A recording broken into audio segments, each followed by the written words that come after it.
ดีครับผมปกป้องครับวันนี้ผมมาทำไข่เจียวครับ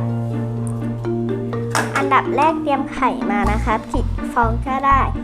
ถ้าคุณจะกินเยอะก็หลายฟองเลยครับอันดับแรกตอกไข่ครับอันดับที่สองใส่ไปแบบนี้ครับเดี๋ยวผมเอาอีกฟองหนึ่งนะครับ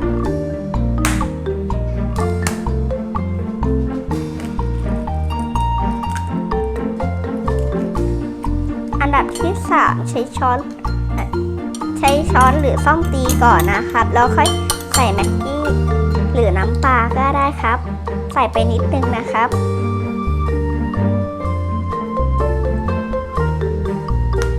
แล้วตีต่อครับจนกว่ามันจะได้ที่ครับอันดับที่1ตั้งกระทะครับอันดับที่2ใส่น้ำมันครับอันดับที่3ให้ผู้ปกครองมาจุดแก๊สให้ครับผมตั้งกระทะแล้วนะครับเดี๋ยวผมจะใส่น้ำมันไปนิด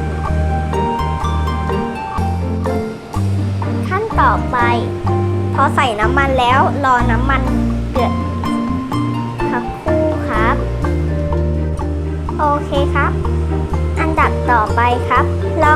องหยดไข่ลงไป1หยดนะครับดูว่ามันฟูหรือยังครับถ้าฟูแล้วก็ใส่เพิ่มได้เลยครับระวังด้วยนะครับ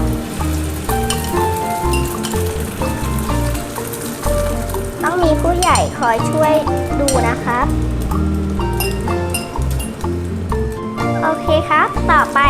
ผัดจนกว่าจะได้ที่นะครับ